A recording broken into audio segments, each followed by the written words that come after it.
Well, hey, everybody. It seems that a lot of the parents who signed up are so busy, and I completely understand that. I'm Lisa Mitzel. I'm a mental performance coach, and I'm delighted that I live here in Lafayette.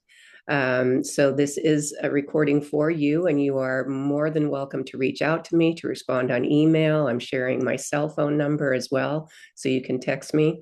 But I do have a short or I'm going to say a quick presentation because I'm going to go through it quickly just to kind of help parents understand some of the work that I do and who I am.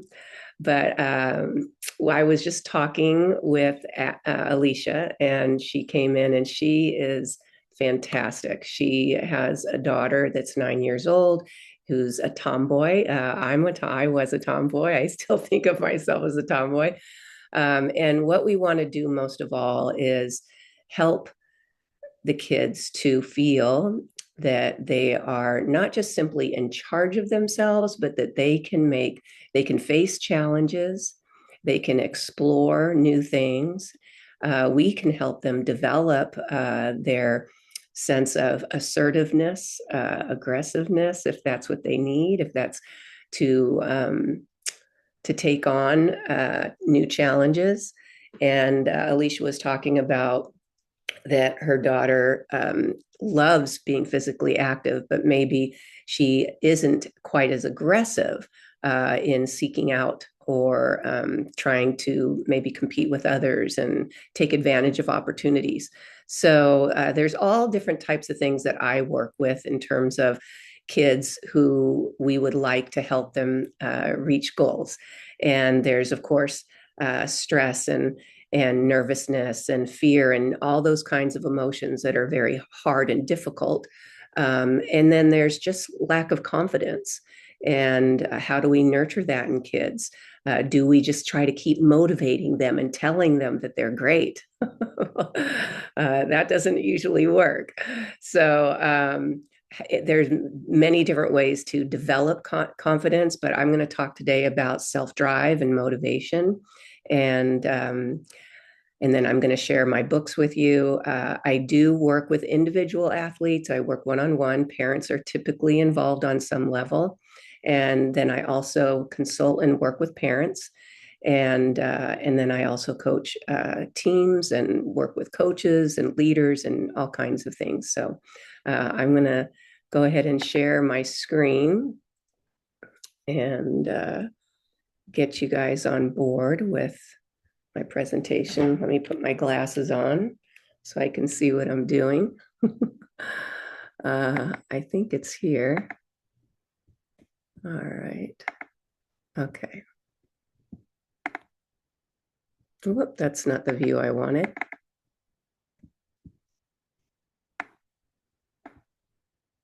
Here we go. Okay.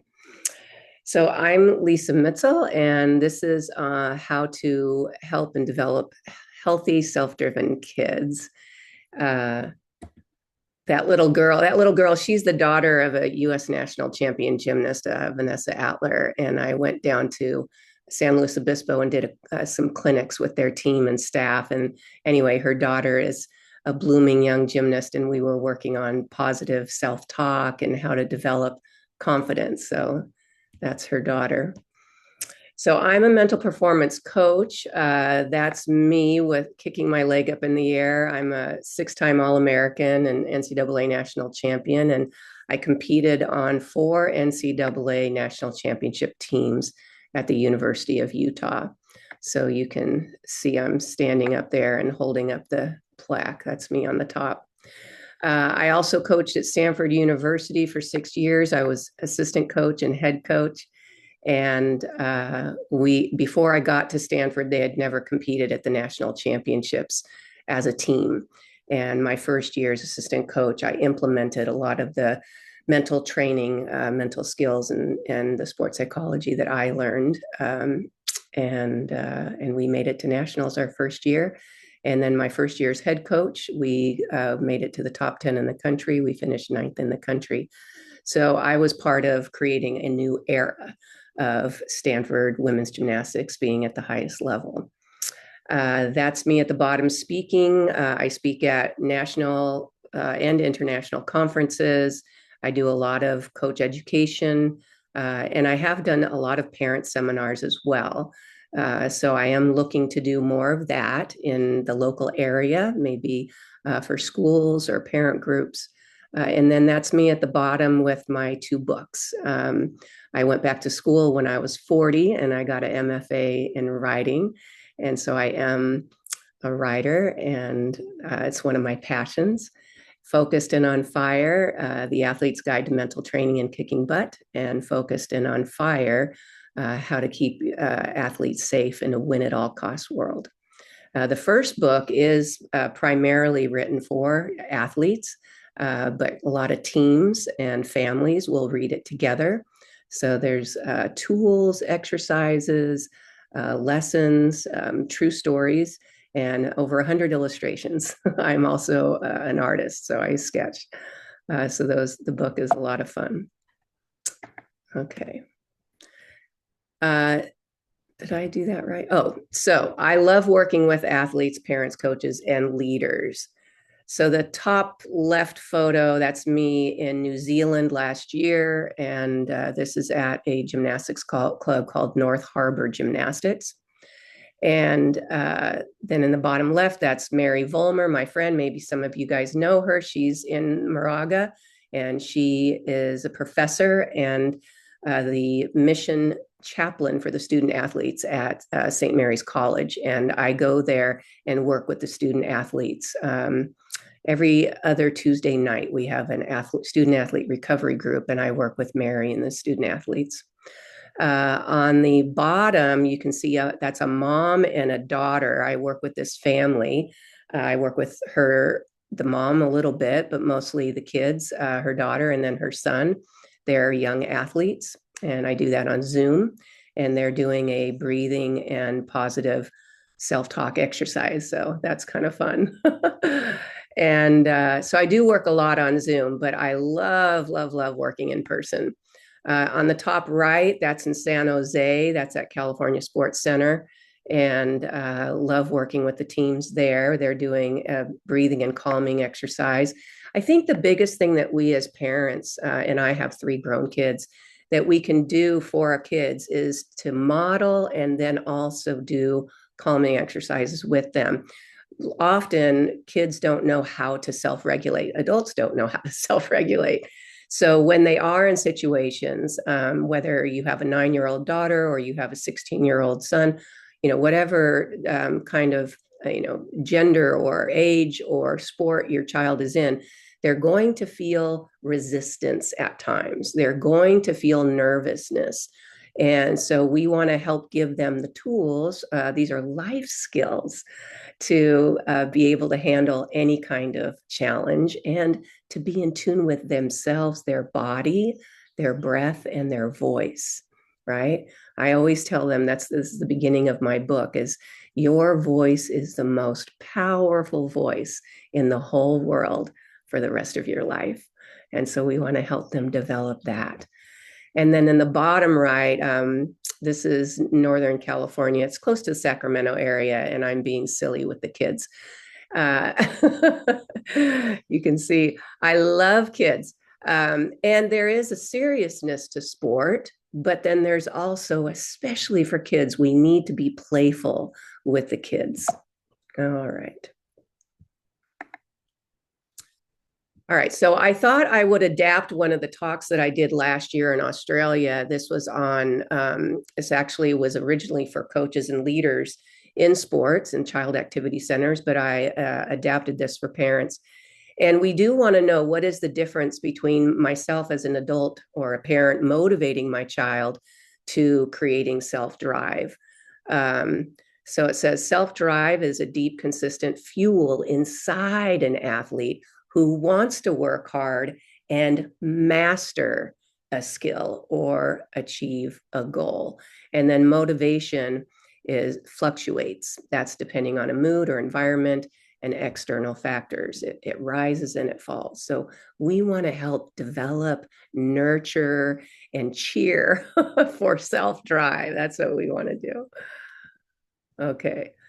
Um, there's there's two guys that have a podcast, and I'm going to blank out on it. Maybe by the end, I'll remember. Steve, I can't remember his last name. He had an article go viral, and this was just after Alyssa Liu won the Olympic gold medal. And the discussion is largely right now is, do we need to push kids? Do we need to try to get them to be more outgoing, more aggressive? Do we need to get them more disciplined? Or do we help nurture autonomy? And that is in my talk today. So you're going to learn, or at least be reminded, that giving kids power, giving kids autonomy, helping them learn how to make decisions and feel in charge of themselves is, what it's all about. Because then they want to master. They don't just necessarily want to work hard. They want to master a skill. All right, so Leslie just joined us. Welcome, Leslie. Welcome, Leslie. We're in the middle of, or just starting a talk here. So I'm going through some slides, and it says, let's take into account where kids and teens are at today post-COVID. So young children under 7 years, they're demonstrating clinginess, fear of safety, uncooperative behaviors, worry, boredom. Maybe you see your kids maybe being bored at times, you're trying to entertain them, attention seeking, and they experience anxiety. Now, this is just sort of what in the general public, what you may be seeing in your child might be different. So I'm not trying to categorize your children. School age 7 to 13 are demonstrating inattention, a need for reassurance, stress and anxiety, inappropriate behavior, social inhibitions, and depression. The depression has really gone up. Teenagers lost independence, social contact structure, and continue to struggle with communication skills, stress and anxiety, depression, internalizing problems, body image issues, substance abuse, and suicidal ideation. And parents in general express a lot of worry about their kids. Today, parents are more stressed, worried, anxious, and even protective. So even though there's been a psychological toll on children and parents, you can make a difference. You can invest in supportive resources, integrate new healthy habits at home, and I work with families in doing this, and foster joy. We learned that from Alyssa Liu. If you didn't watch it in the Olympics, you might want to catch it. Productivity, resilience, and self-love in youth. It is so true that when children learn to experience joy and resilience and self-love, they will be more self-driven. So there's not a doubt about that. This is something that I started doing last year. And when you teach and you do this with your kids, you plant the seed of something wonderful is going to happen to me today, right? Now we're actually creating like new like synapses, connections in the brain neurologically when we make this a habit, right? It's not just silly positivity, but we're actually shaping the brain, and it's fun. So I tell the athletes and the parents that I work with, before you go to bed at night, just take a breath together and just say something wonderful is going to happen to you tomorrow, right? That's fun. Okay, so we all experience stress and anxiety. We don't always understand that what the opposite of stress and anxiety is. Usually we think of it as just getting calm, right? Just let go of the stress. Some people stuff it down. But the opposite actually, okay, it says, what is the opposite of anxiety? And this comes from a book that came out last year. I think it's called Beyond Anxiety, and it's called Creativity. And I'll have to think of the title. Beyond Anxiety, I believe, is the title. And the The author is a very popular psychologist. Maybe as I'm speaking it, you guys know what I'm talking about. So I'll have to think about her name. Martha Beck. That's it. Martha Beck. Dr. Martha Beck. So she talks about this in her book a lot. So we have an inner compass, and we can practice going there, going inside, inward to create. Powerful factors to develop self-drive and motivation. So I talked about autonomy. Autonomy is feeling capable and connected to your own voice and control over your choices and actions. Resilience, which is something we often have thought about. I'm just going to make a grand sweeping statement here. We've thought of resilience as almost like a decision that I bounce back, right? I can shake it off, whatever happened, and I can just refocus. That's being resilient. But we actually have found out in science, and this is largely through Dr. Kristen Neff. She is seen as the Western pioneer of self-compassion. She was a Berkeley student. But Dr. Kristen Neff talks about that self-compassion practice is a foundational element in developing resilience. Okay, there's a direct correlation. And so I teach a lot of self-compassion practice.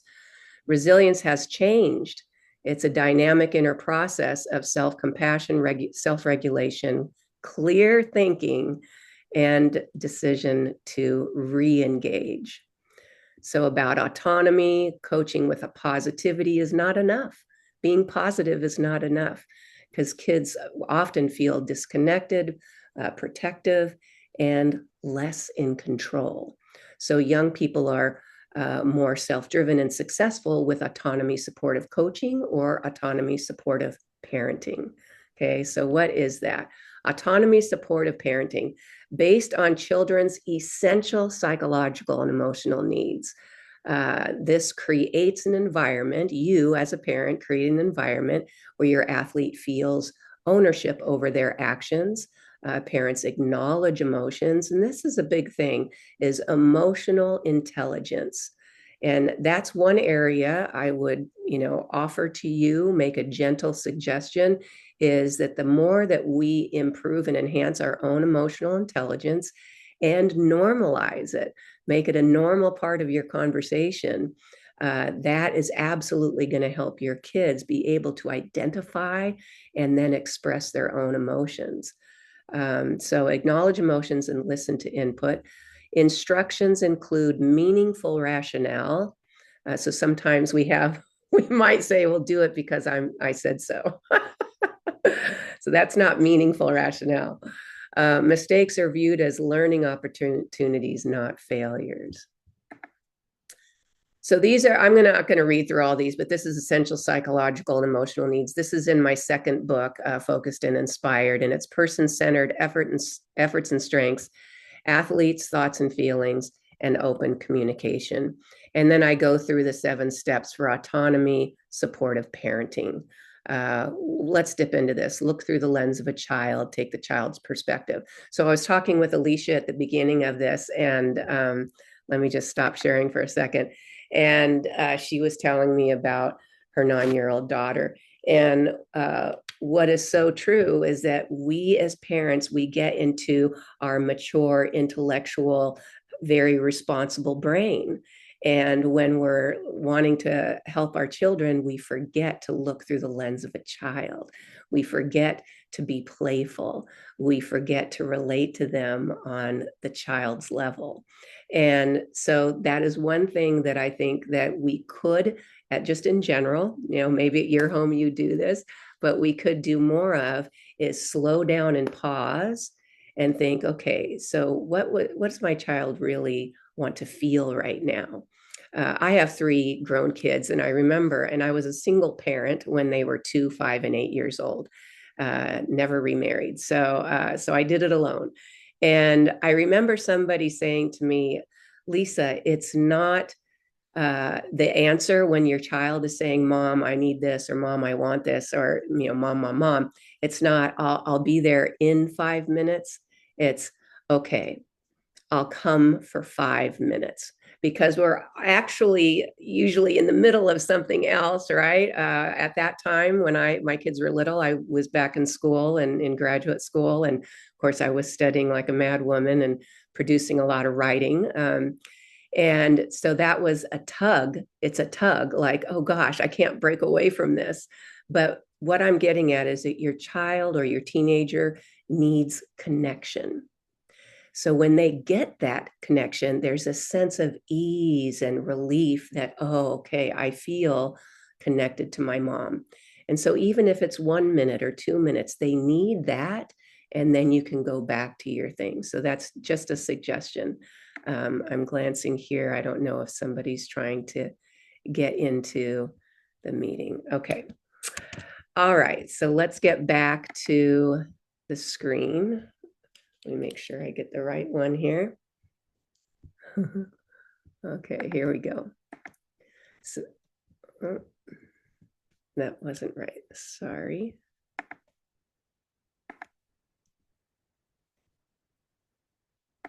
There it is. Oh, you are sharing a window or another. There we go. All right. So look through the lens of a child, facilitate a partnership. See your child as a teacher, or see the child as a teacher and yourself as a student, okay? Because your child is a teacher and a student. Honor children's feelings, provide information so kids understand the why of your family values. Okay, why do you do certain tasks and chores? Why is it good for them to help out and contribute? That's a big thing, is kids actually feel better about themselves when they contribute to the home. And then also schedules. 5, communicate and inspire kids to feel in control of their actions. Present options, encourage choice, independent problem solving. And then this is where we want to create healthy boundaries and no sarcasm, avoid guilt-inducing, shaming, blaming, criticism, controlling, and using pressure. It's really easy for us parents to get sucked into that. I did that. Demands or consequences. Okay. So I'm not selling anything today, but I thought that you might want to be aware. I do have another company called Zen Tiger Mind, and I teach a lot of this in my own work as a mental performance coach and consultant. But tools to apply autonomy and supportive steps, you can integrate any of these types of very simple 1 minute, 2 minute. Sometimes it could be a 10-minute exercise, but it's things that you can also do at home. All right, easily teach mental fitness exercises. And this is the program called Resilience with Zen Tiger Mind. So just so that you know what resources are out there. And for instance, there's a protocol for emotions. Prepare your family and kids to care about and follow simple ways to care for emotions. And self-compassion practice. This is very, very easy to do. If you put one hand on your chest and one hand on your tummy, and you take some breaths and you close your eyes and you just simply say, you don't have to be perfect. Right? I know as moms, we often feel we have to be perfect. So you yourself can do this, right? Be a model for your children. You don't have to be perfect. All your feelings make sense. You're doing the best you can. Okay. So that's one example of self-compassion practice. So there's a whole list of autonomy supportive skills. And this is from a clinic that I did in San Luis Obispo. Those girls are practicing showing each other compassion. Create connection to the self. Autonomy, supportive coaching, and parenting is all about practicing resilience, which leads to self-driven kids, self-motivated kids. You'll notice that kids feel valued, intelligent, and cared for, and they are fueled by their own voice and their own decisions and a meaningful connection with themselves. So that's me. That was in New Zealand. That's Poppy. And you can see she's taller than I am as a gymnast. I'm 5'7.5", so I was a very tall gymnast, and she's taller. She's on the New Zealand national development team, I think it's called. And those are my two books, Focused and on Fire and Focused and Inspired. And there's my information. So I'd like to just go ahead and open it up for just a little bit of conversation. Leslie and Alicia, if you'd like to come on, even just for 5 minutes. What did you think about that information? And, do you have any questions about how I work with athletes or parents, or how I can support you? That was great. Thank you so much for sharing more about, I think, the importance of the emotional component with children, especially athletes, because sometimes I think we forget about that aspect of their growth and just about them as little humans.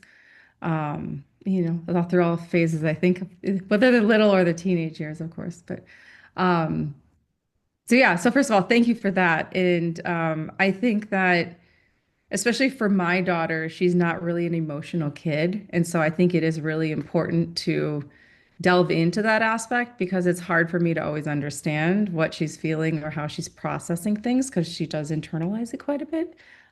So it definitely leaves me with more to think about. Yeah. Yeah, for kids who either internalize or don't share, right? We need to be more patient, and that's the thing, because anytime a child is not doing something, not saying something, right, we tend to feel anxious. What can I say? What do I have to do? Like, why won't she say anything? Why is it? And so that's self-awareness, and I teach a lot of that with the parents and the kids. I work with coaches in that. When we become more in tune with ourselves, when we take our deep breaths, you can even say that I can be in the middle of coaching a team. I've coached many teams, and I can be in the middle of coaching or in the middle of parenting. If I didn't say it, I have 3 grown kids. Um, and I can say, all right, I'm feeling a little tense right now. How about we all just slow down and let's just take one really big deep breath.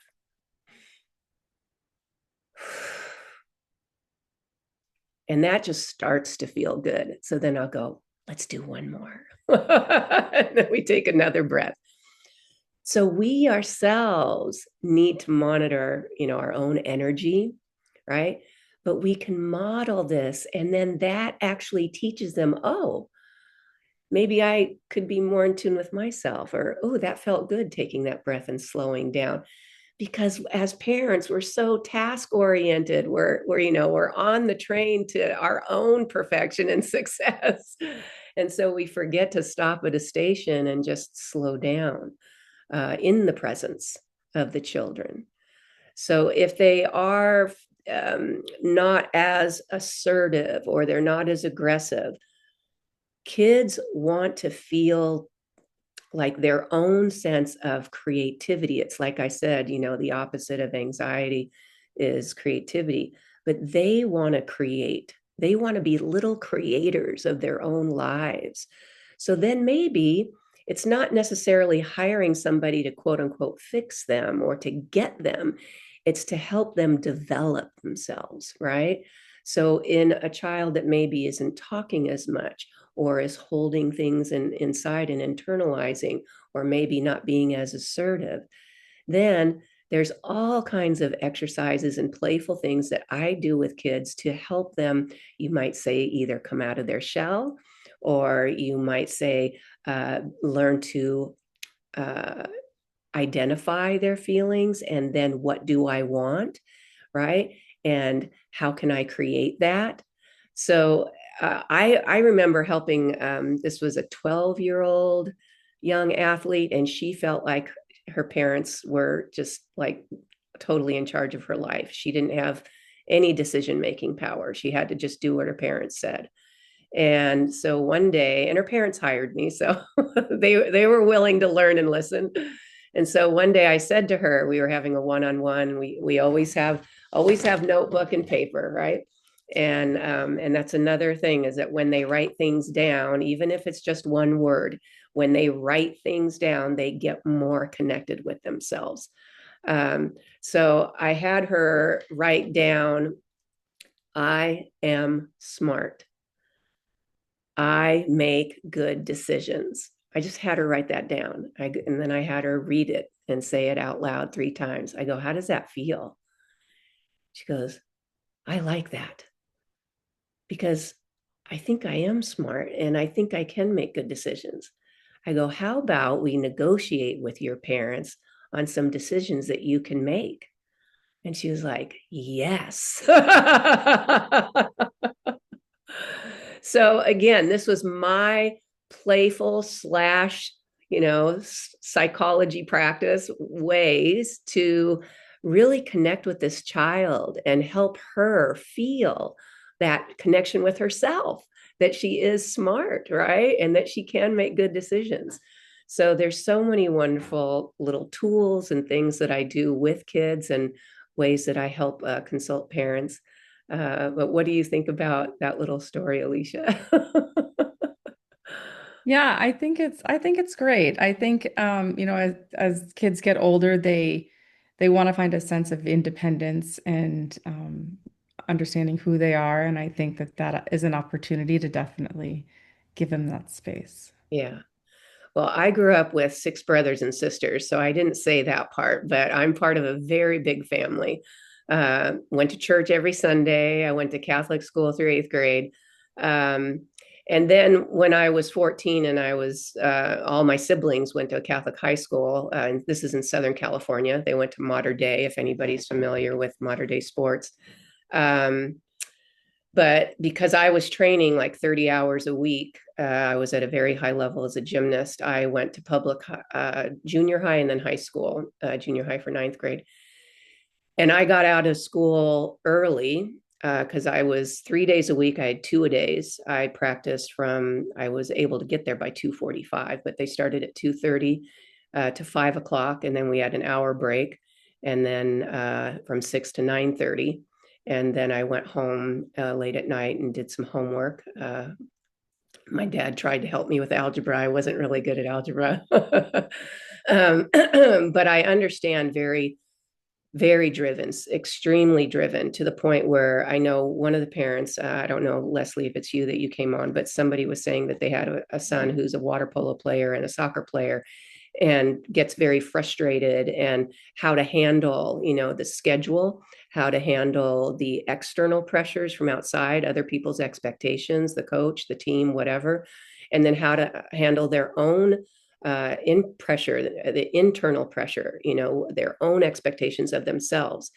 And so we as parents, when we are guiding and modeling, there are so many things that we can do to help our children be able to self-regulate, be able to notice what they're struggling with, because they've got so much going on in their heads, especially preteens and teenagers, that they're not even able to slow down enough to recognize what's happening inside, right? They're just in survival mode a lot of the time.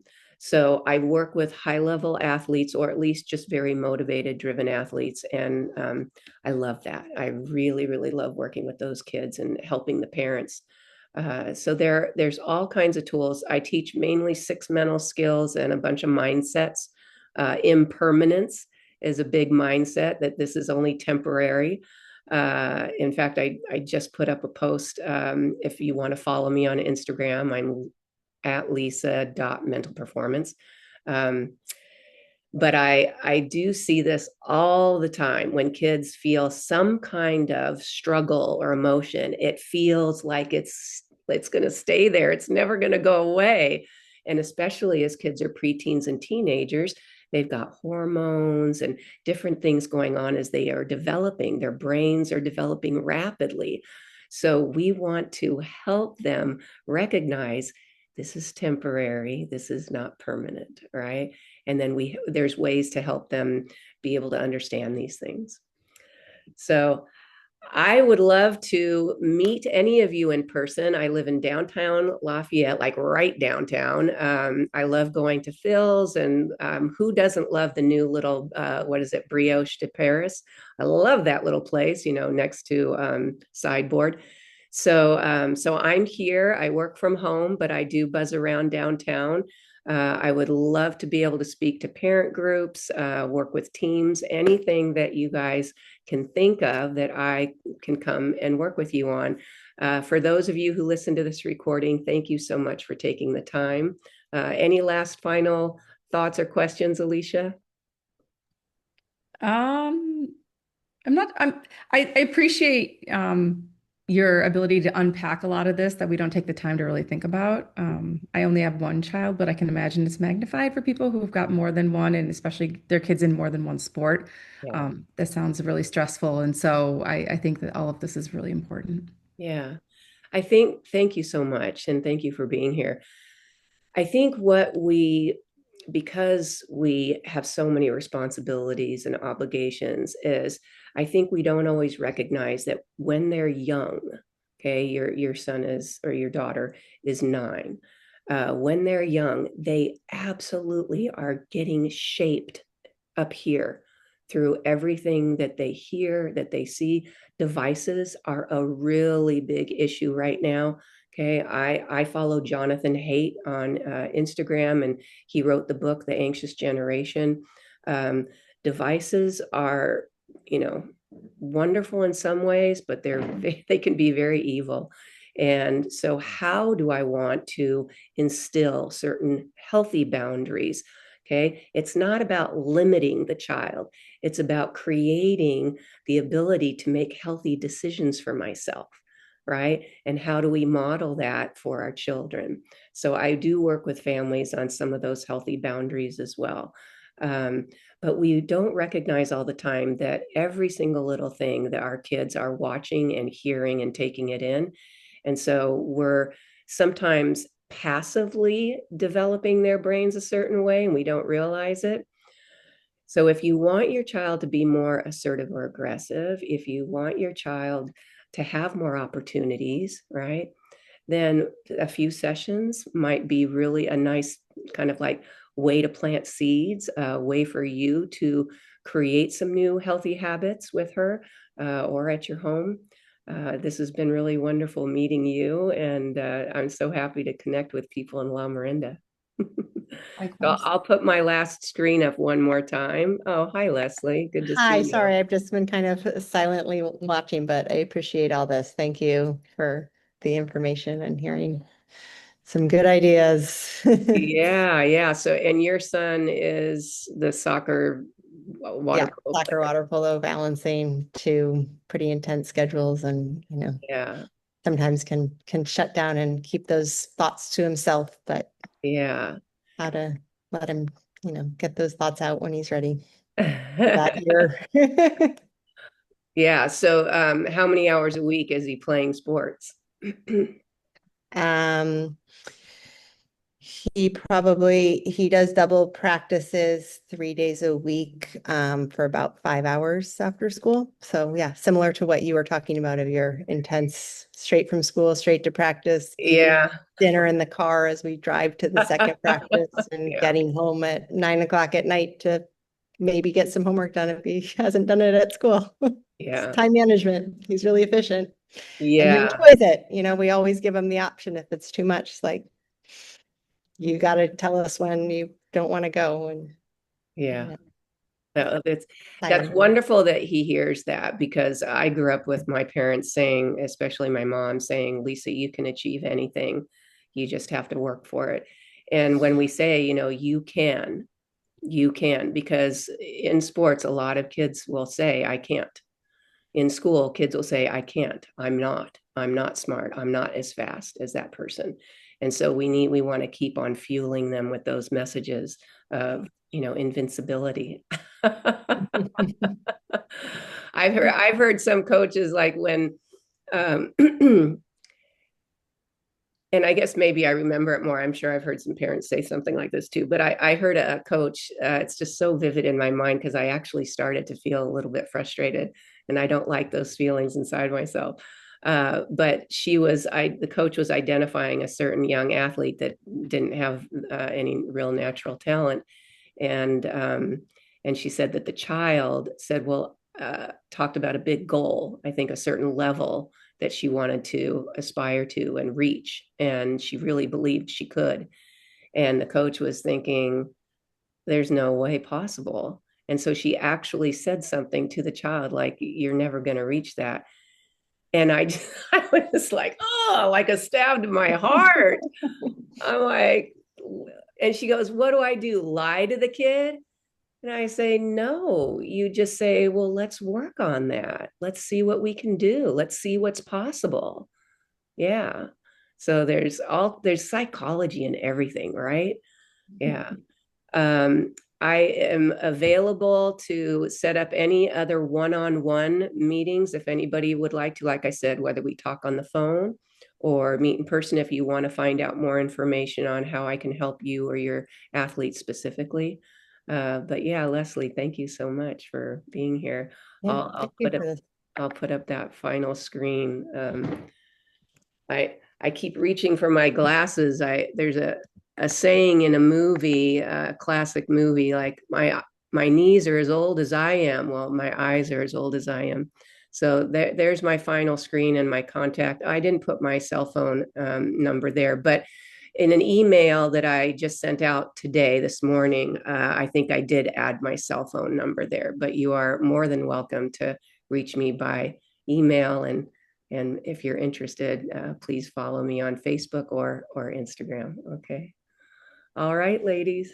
Thank Thank you you. so much. Thank you. You're awesome. I'd love to talk to you again. Bye. Thank you so much. Bye-bye.